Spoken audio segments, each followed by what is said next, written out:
Frères et sœurs, bonjour tous. Ce matin, nous allons étudier concernant les enseignements du Seigneur Jésus-Christ au notre Seigneur Jésus-Christ. Dans le témoignage de Matthieu au chapitre 13, il enseigne sur les mystères du royaume des cieux. Il a raconté la parabole du semeur, la parabole de l'ivraie et du bel. Et il a aussi raconté la parabole du levain, la parabole du trésor et de la perle. Plus tard, il parle encore d'une autre parabole. Cette parabole est que le Seigneur Jésus compare le royaume à un filet jette dans la mer, attrapant d'innombrables poissons. Alors ce filet est rempli de poissons. Le filet est plein de poissons. TRS nombreux. Ce moment-là, les gens tirent ces poissons sur le rivage, puis avec ce filet de poissons, ils font le tri, mettant les bons poissons dans des récipients et jetant les mauvais. Le Seigneur Jésus a utilisé cette parabole pour la comparer au mystère du royaume des cieux. Ce mystère du royaume des cieux fait référence aux poissons. Les bons poissons signifient les bonnes personnes. Les bons poissons sont ceux qui sont dignes de la vie éternelle. Ceux qui sont dignes de la vie éternelle sont mis dans des récipients, mis dans de nouveaux récipients. Alors, ceux qui ne sont pas dignes de la vie éternelle sont jetés. Cela signifie que la fin de ce monde, quand viendra la fin, le précleste fera de Madame. Il enverra des anges pour séparer ceux qui sont dignes de la vie éternelle de ceux qui n'en sont pas dignes. Ceux qui sont destinés à la perdition, et les jeter dans le tank de feu et de soufre. C'est cela, le mystère du royaume des cieux. Cette parabole est semblable à la parabole de l'ivraie et du bel.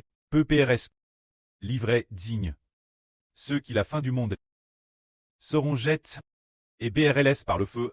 Le bel digne, ceux qui la fin du monde seront aimants dans le royaume des cieux. Ainsi nous comprenons que le Christ Seigneur est venu dans le monde, précisément pour emmener certaines personnes dans le royaume des cieux et détruire ceux qui ne sont pas dignes. C'est la raison pour laquelle le Seigneur est venu dans le monde. La fin, le Seigneur a dit une autre parabole, disant, lorsqu'un scribe devient disciple du royaume des cieux, il est comme un maître de maison qui tire de son trésor des choses nouvelles et des anciennes.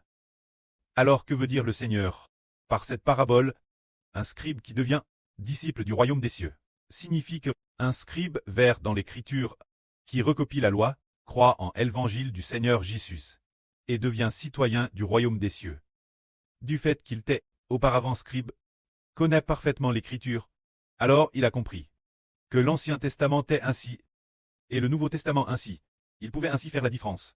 L'Ancien Testament, avec ses divers arrangements de sacrifices et toutes sortes de rites d'expiation de l'Ancien Testament, préfiguraient tous le Seigneur Jésus. C'est en ayant le Seigneur Jésus-Christ qu'on obtient le trésor suprême, gagner le Seigneur Jésus et obtenir la vie. C'est cela qui est juste. Les sacrifices d'animaux de l'Ancien Testament n'étaient que des préfigurations. Ainsi, le scribe pouvait devenir un disciple du Seigneur, ayant cru au Seigneur et reçu la vie de l'Esprit Saint. Après cela, il pouvait comparer et discerner la différence entre l'Ancien et le Nouveau Testament. L'alliance de l'Ancien Testament, celle par des sacrifices d'animaux, n'était qu'une préfiguration du Christ crucifié et de l'alliance de son sacrifice. De cette façon, le scribe, après serait devenu un disciple du royaume, savait comment distinguer la différence entre l'Ancien et le Nouveau Testament. Il distinguait l'Ancien Testament, qui n'était que de la loi, du Nouveau Testament qui est de l'Esprit. Ces deux alliances, il pouvait les comparer. C'est cela, ce que le Christ a dit sur les mystères du royaume des cieux.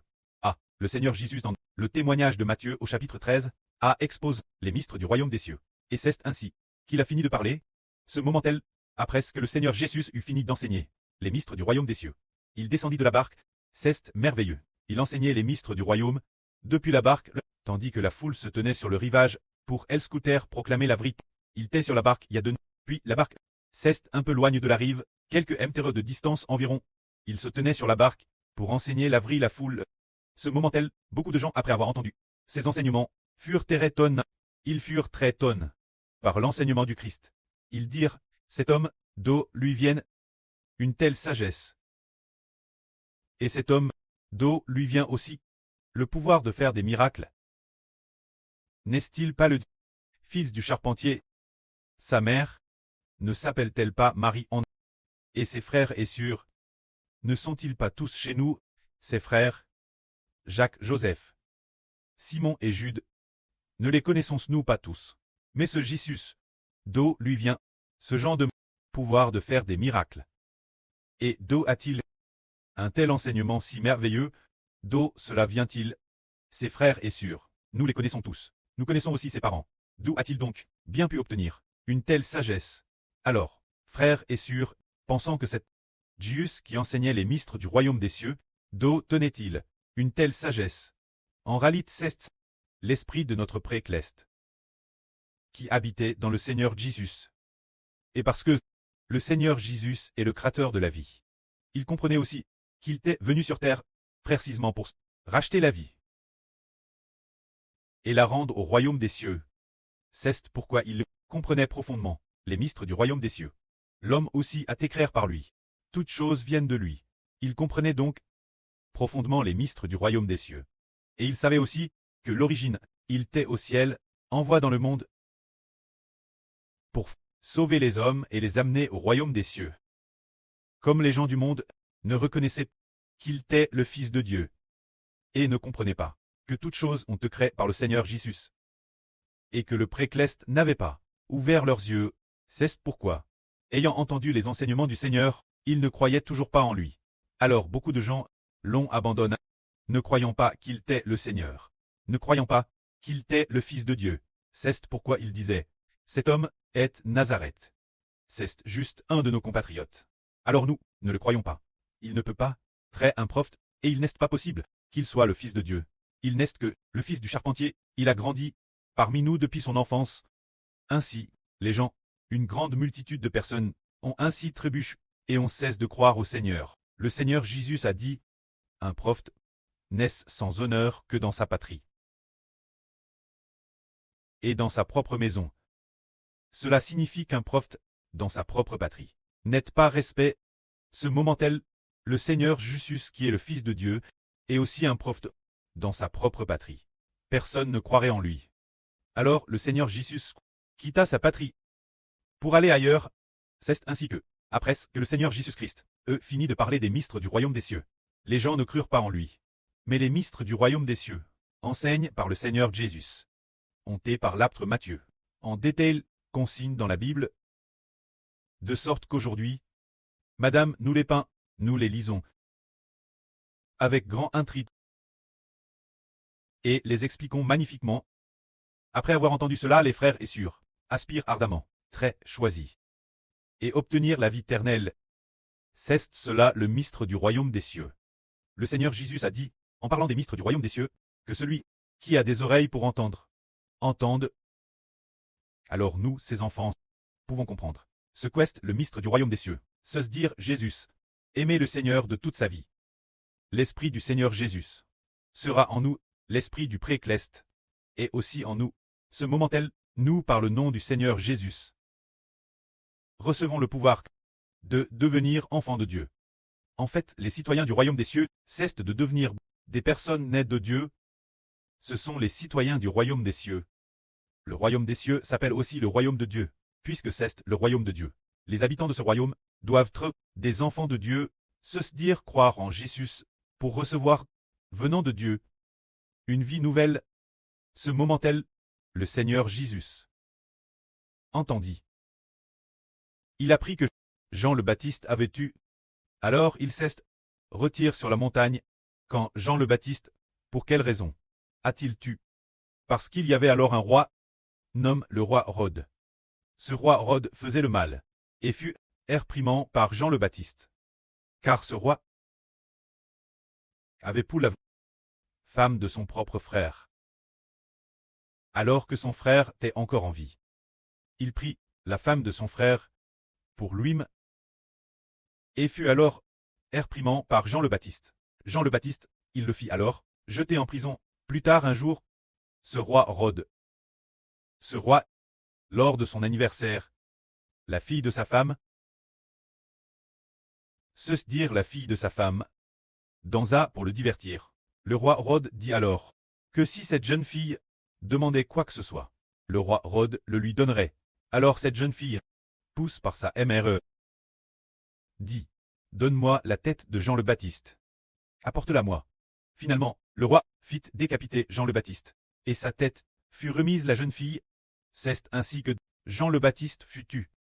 Le Seigneur Jésus-Christ, ayant appris que Jean le Baptiste avait tué, il s'est retire en prive, embarque dans un endroit désert. Les foules l'ayant appris, le suivirent pied. Jésus-Christ. En débarquant, vite, une grande foule qui le suivait, il eut compassion d'eux, et guérit tous leurs malades. Comme le soir tombait, le Seigneur aux foules, ses disciples, dit. Ses disciples vinrent lui dire, l'heure est déjà tardive.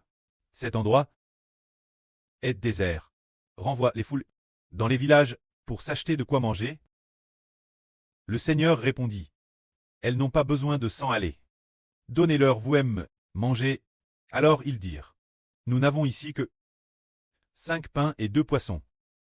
Par ces 5 pains et ces 2 poissons, il n'y a pas d'autre nourriture. Pour nourrir la foule, le Seigneur dit, apportez-moi les pains et les poissons. Alors, le Seigneur Jésus-Christ utilisa ces 5 pains et ces 2 poissons devant tout le monde pour accomplir un miracle, et il en résulta d'innombrables pains et poissons. Alors tout le monde mangea et fut rassasié. Rien que le nombre d'hommes était de 5 000. Et si l'on comptait les femmes et les enfants, on estimait le total 10 ou 20 000 personnes, probablement environ 20 000 personnes. Il manque ainsi ce qui provenait du miracle des 5 pains et des 2 poissons du Seigneur Jésus. Ce moment-là, nous voyons tous que le Seigneur Christ a accompli un si grand miracle. Et nous trouvons cela merveilleux. 5 pains et 2 poissons. Comment cela a-t-il pu nourrir ces 5 000 personnes? Cela fait réfléchir le frère Heber. Actuellement, nous estimons que tous ensemble, ceux qui ont quitté leur emploi pour faire l'œuvre sont plus de 30 frères et sœurs. Si aucun de nous ne va travailler, comment aurons-nous de quoi manger? Et en plus, manger tous les jours, d'où vient un tel miracle? L'avenir nous verrons de nos propres yeux que Dieu a déjà prépare tout ce qui est nécessaire, bien que ce que le précleste Jéhovah fait, et le miracle des 5 pains et 2 poissons du Seigneur Jésus-Christ, ne nous est pas permis de voir de nos propres yeux 5 pains produire une multitude de poissons. Pourtant, les miracles du prêt et du Seigneur sur nous sont encore plus grands que les 5 pains et 2 poissons. Actuellement, nous, 30 frères et sœurs, ne travaillons pas. Et pourtant, nous ne manquons de rien. L'avenir, Madame Sil, y a PRS de 3 milliards de personnes. Quand le précleste fera en sorte que nous ne manquions de rien, nous verrons alors l'œuvre grande et merveilleuse de Dieu.